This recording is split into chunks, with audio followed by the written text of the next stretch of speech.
Hi, I'm Dan from Hytera UK and welcome to Hytera Product Focus. This is a series of videos where we look at a range of two-way radios, accessories, applications and solutions from Hytera.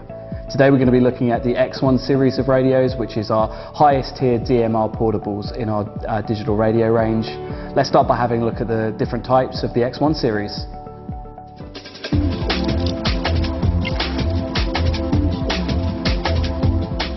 Next to me I have the two main variants of the X1 series. Furthest away from me I have the X1P and closest to me I have the X1E. Both of these are fully featured radios with a variety of functions, but they come in several different frequency variants. From a VHF perspective, both the X1E and X1P are available in 136 to 174 MHz.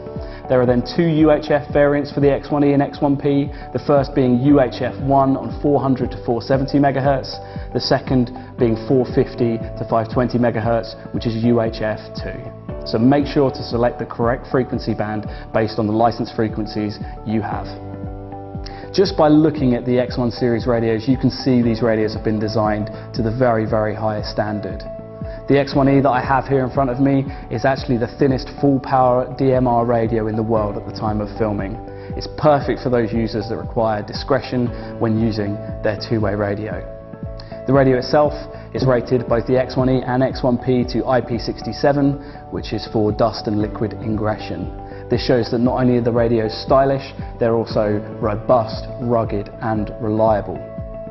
In terms of the power output we can expect from the X1E and X1P, on low power in both UHF and VHF, that's 1 watt power output. In UHF it's 4 watt power output, and in VHF it's 5 watt power output. The radios then have a variety of emergency functions and useful functions for those working as lone workers. Starting off with this dedicated orange button on this side of the radio, that can be set for a short press or a long press to turn emergency on and off. What this means can depend on how your radio reseller sets it up, so make sure to talk to your point of purchase about how you intend to use this radio in an emergency, and I'm sure they'll be delighted to tell you all the different things that you can do. We then have features such as lone worker, man down and GPS in the X1E and X1P as standard. Lone worker works by detecting when there's been a period of inactivity on the radio for a set number of seconds or a set number of minutes, and then it will go into pre-alarm after this designated period of inactivity, which is set up during programming. After it's gone into pre-alarm, if no buttons have been pressed, the radio will then go into full emergency mode, which is exactly as if you'd pressed the orange button to trigger your emergency on the X1 radio. With man down, we have a couple of different options in terms of how man down can be set up. The first being tilt. This, as the name suggests, detects when the radio has been tilted past a certain number of degrees. It will go into pre-alarm, as we talked about with lone worker, followed by alarm if the radio isn't put back to its upright vertical position in time. Another option for man down is the non-movement sensor, which detects, as the name suggests again, once the radio has not been moved for a certain period of time, it will go into pre-alarm, followed by alarm if the radio is still not then moved. GPS can be used to track the radio, and this is standard in both the X1E and the X1P radios over an application like Hytera Smart Dispatch or Hytera Smart XPT, or a variety of third-party applications. When looking at another feature which is crucial with the X1E and really sets the X1E and X1P apart is the integral Bluetooth. This can not just be used to connect up Hytera Bluetooth accessories, but can be used to connect up certain other third-party Bluetooth accessories as well. So talk to your point of purchase about which Bluetooth accessories you could connect up. Bluetooth can also be used with certain third-party applications to track your radio internally. So once again, talk to your point of purchase if you intend to use the X1 radio for internal tracking in your establishment. The X1E and X1P are a very feature-rich radio and are perfect whether they're used on a traditional low-end system such as an analog conventional system. They then also offer DMR Tier 2, DMR conventional. They offer MPT 1327 analog trunking for all those 1327 analog trunk users that we have out there. They also offer XPT, Hytera digital trunking, which is extended pseudo trunking, and DMR Tier 3 trunking, so that's 5-mode operation within this radio. That's not even considering the fact that you can use Hytera standard pseudo trunking, which is a 2-slot DMR trunking method patented by Hytera, which we'll cover in a separate video. For those users again wanting this radio for discretion, the radio can be set to vibrate based on receiving a call or receiving a text and a variety of other things. So again, that stops the radio from making a noise if you're receiving a private call, and can just be set to do vibrate only, or a mixture of the two if you're in a noisy environment. For those using the X1E and X1P in a secure way, the radio can be licensed up to AES 256 for those security users. The X1P that I have here on my left can be set up to do telephony interconnect. That means you can connect it and make and receive calls on your X1P radio from your telephone system via a solution such as the Grandstream IPBX. Just to really drive home the point about how suitable these radios are for users in the security industry, you can even set up the radio to do Morse code with the function key on the side of it. These really are an incredibly feature-rich radio, so discuss anything and everything that you want to be able to do with your point of purchase to get the most out of your X1E or X1P radio.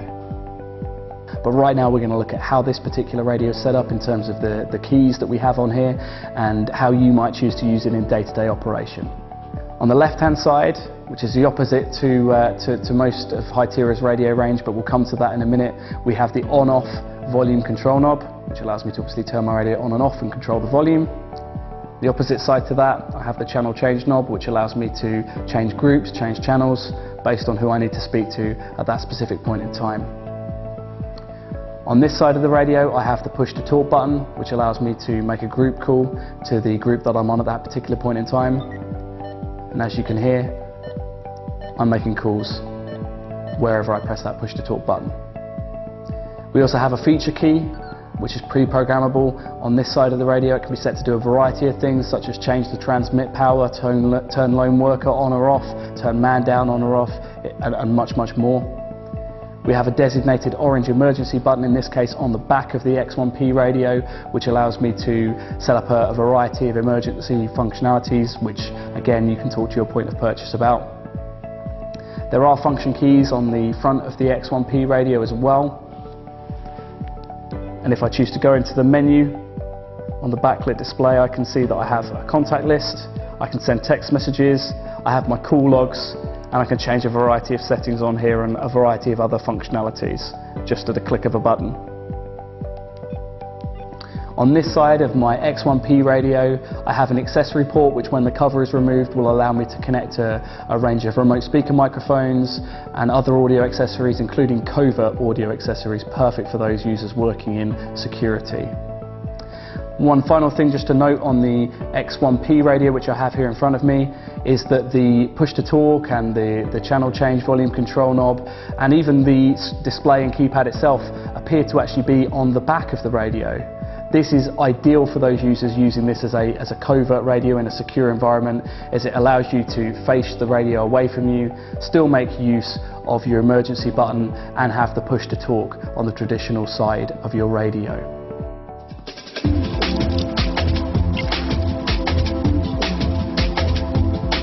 Next, we're going to look at what comes in the box when you purchase your X1 series radio, in this case a Hytera X1E. The important thing to note is that this is relevant to the UK market, the UK region only, and is subject to change, so do check with your point of purchase before placing your order. The first and most important thing that you will receive is the radio transceiver itself. In this case, this is the X1E transceiver as a UHF variant. Next, I received my antenna. Now, depending on which variant and which antenna I've specified, this is the stubby UHF antenna. I can ask for a variety of other antennas, including the UHF titanium antenna, which we'll come to later on in this video. But for now, you can see that just screws into the top there nice and easily. Speaking of flexibility, I have a variety of batteries based on how I intend to use the radio. If the radio is intended to be thin and for discretion, I can select the BL1103. But if I want to use the X1E or X1P radios for a longer period of time, I can use or select the slightly thicker, higher capacity batteries, which again we'll come on to in the next section of this video.